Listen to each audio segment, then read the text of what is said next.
This is the dark side that nobody talks about when it comes to professional service providers like lawyers, mortgage brokers, agency owners, coaches, consultants, anyone who provides a service. What no one talks about is this whole idea of lots of lead generation, but ending up with zero sales.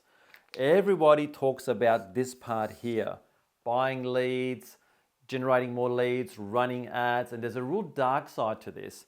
And the reason why I've got 821 leads here is because I spoke to a client, a future client of ours that just joined us, and he explained to me how he worked with another agency and he also did part of it himself. And he was running ads and everything. But the problem is, he was getting all these leads and he was saying all the leads are not answering, they're no good, they're rubbish. And it was quite, I can tell, demoralizing for this person who is calling these leads and they're like, oh, I've entered my details by mistake, or oh, I was just looking around, or they're just not a fit. And there's something that nobody talks about because everybody has got this idea that when you run marketing, and this is really about a case of quite often, if you're a service provider, comes from a world of referrals, and you're now going what I call the open market, which is you're now dealing with everyone and anyone that's obviously not referred. So the beauty of that is you can have 1 million clients versus hope marketing, which is waiting for the phone to ring, which is referrals. The problem is it's kind of like comparing helicopters to jets. They both fly, but they operate differently. One takes off that way, right, and goes, and a plane, there is a runway to take off. And a lot of people don't understand human relationships when it comes to referrals. See, with having referrals, the marketing plus the sales is done by your referral source. If you think about it, and I'm going somewhere with this, it all makes sense. It's really important to understand this because it's going to change the way you look at marketing for your business, and it's going to do away with a lot of frustration and also with knowing how to get high quality booked appointments on your calendar so you can have a meaningful conversation. So the problem with referrals, not the problem, the beauty is that they do the marketing and sales for you. All you have to focus on, right, as the consultant is operations. You just do the fulfillment. Now, so if you think about that, we think about human relationships, right? The number one thing that you get with the referral is what? Trust. That's what makes them so easy, right? It's like the guy that says, I'm so good with the ladies, and he's in an arranged marriage. Dude, he didn't have to do anything, right? All he had to do was show up and not stuff it up. And that's the same with referrals. You just got to show up and not stuff it up and do a good job. That's a given, right?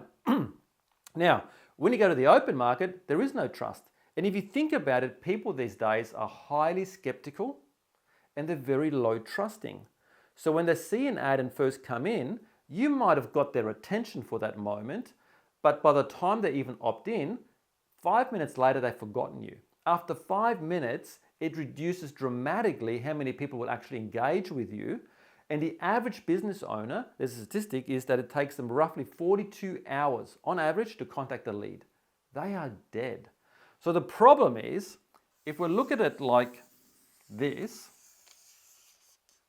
right? And imagine, for example, this is an iceberg. And so let's just say for a moment, you're running ads, right? There's your ad.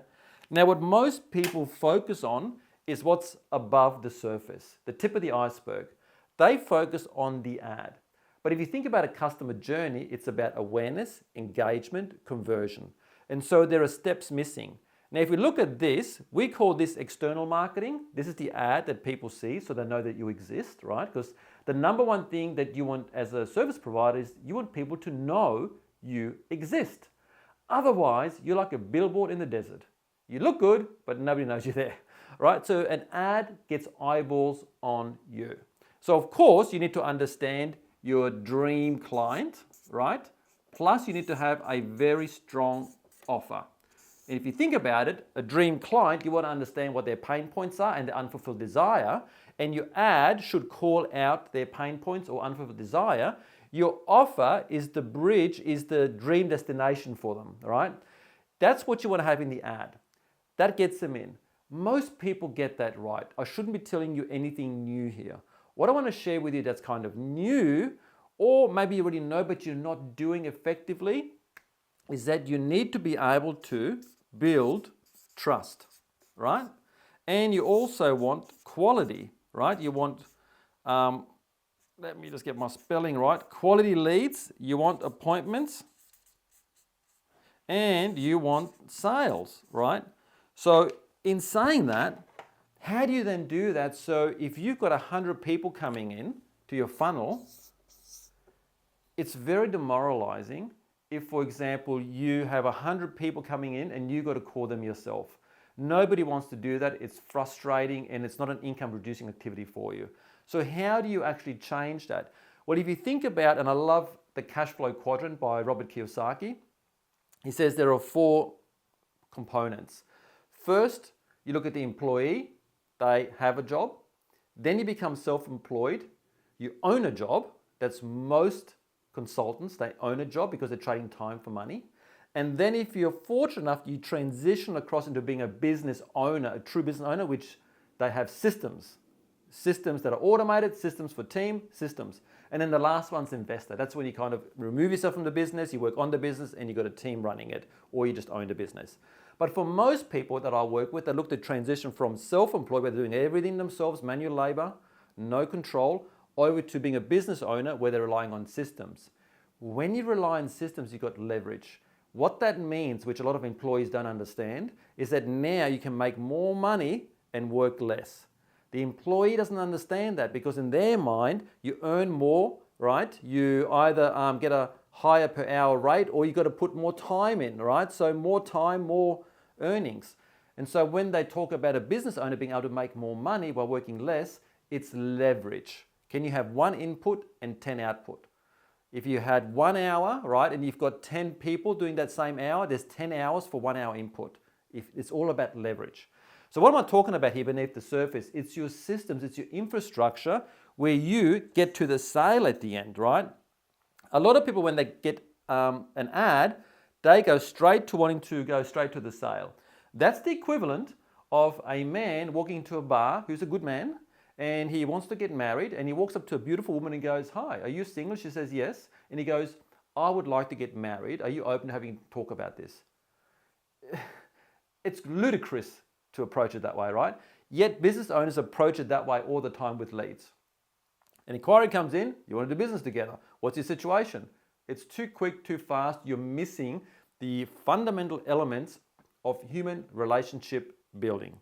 So how do we do that so it doesn't suck up your time, right? And that doesn't drive you crazy and you can just enjoy life, and it shouldn't matter whether you've got 1 lead coming in or 100 leads coming in. You should just end up with sales and do the part that you enjoy, which is appointments, right? You want to be able to do the actual appointments. That's what you want, right? Qualified appointments in order to get the sale. So coming up here, trust. Well, the first thing you want to think about is having a really robust CRM. Again, nothing new. But you need to make sure that these emails that you're sending out, they build trust. Now, how do you do that? You don't do it by sending out a monthly newsletter or some kind of update marketing report. It puts people to sleep. Nobody reads it. Do you read it? But let me ask you this. I want you to picture a hobby that you really love, right?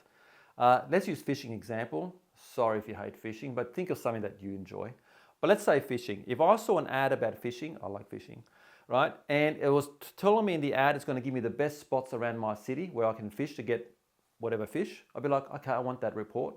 And then if I was getting emails that were educational, this is the biggest part that people get wrong. You need your emails to be educational. Why? Because emails, as a byproduct, they create the know, like, and trust factor and position you as the expert. So rather than you telling them how good you are, you've been in business for 20 years, nobody cares. What they care about is themselves. So if you can help them get a step closer to their dream outcome through emails by teaching them something, as a byproduct, you're pulling them in because they see you as the expert and they want more from you. So generally speaking, the emails will be of a general nature. The idea of having a one-on-one with you will be based on their personal circumstance. So that's how you kind of make sure that you have a sequential trust building. Now, you also want to build in some natural lead filters. You're going to speak to the level of the perfect avatar you want to work with. And as a default, people that don't see themselves in this sequence, in this education, because it's not them, they're going to naturally unsubscribe. So natural attrition is good, right? They're going to come out and whittle down. From there, you then have some choices, right? You kind of think about where you go next, because you need to have in place here a process for qualification. That can be a survey, that can be questions on a calendar, but essentially you want the email to invite people in to book a call with you. And this becomes your next offer. Your first offer is the ad. You want to give a naming convention to your calendar to book in and make it a hook. What are they going to get on the call? It's not a sales call. Turn it into a strategy call, a consultation where you talk about A, B, C. Again, it gets them a step closer. But in part of that, of course, you are going to talk about your offer, if it's possibly what they're looking for, and if it's maybe a fit, and if it's what they want, then great. You can share with them the details. But it should leave them feeling better regardless when they finish with you. So doing that, you also can use what's called an AI sales agent. So in our business, we've got a custom bot. Her name's Lisa. Within 60 seconds, she reaches out via text when a new lead comes in, and same for our clients, and starts communicating via text. Is this the person to fill out a form? What are you looking for? Ask them qualifying questions, goes back and forth. She's completely programmed on your business. That's what you want. You want it programmed on your frequently asked questions. So it's a natural conversation, all designed to move people into a qualification process. And then over here, you can also have a setter, right? So we use virtual assistants. We pay them $6 Australian an hour. And again, if you had some for 10 hours a week, that's $60. They're going to do all the heavy lifting for you. So now you've got all these leads coming in. They're getting emails, moving them towards a qualification process. You've got an AI bot reaching out within the first minute, right? Which is a really high degree of engagement. And you've got somebody in your CRM making the calls for you, working the leads. From here, you've got your booking calendar, right?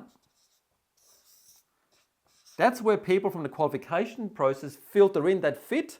And now, let's say 100, maybe you've got now 30 to 40 appointments. And from there, you might have, 20 to 30 show up. And then I guess it just depends on your sales process and how many you close. And let's say you close, 5 to 10, just as an example. Then that's how that whittles down. Now, you might think to yourself, are you nuts? 5 people out of 100?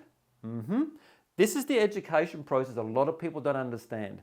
They're thinking about referrals. I get 100 people, I close 100 people.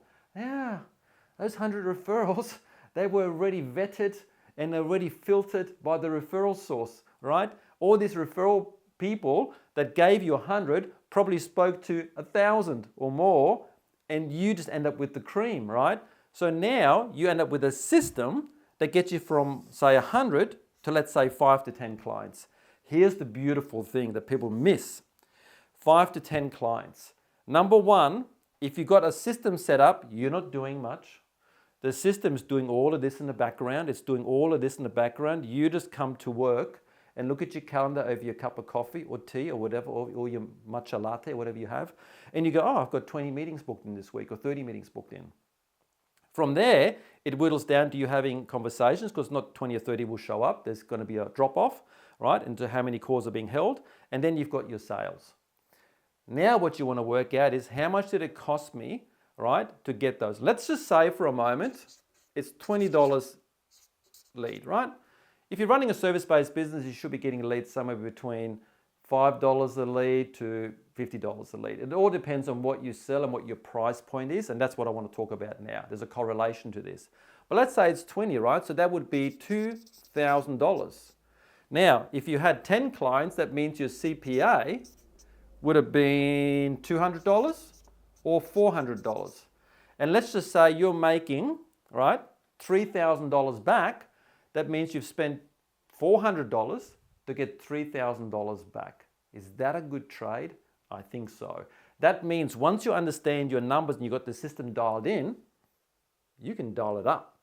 you can start to go, right, it's cost me $200 to get a client, and next month I would like 10 clients. So I'm going to set my budget, my ad budget for $2,000, right, or $4,000, and then I'm going to make $30,000 back.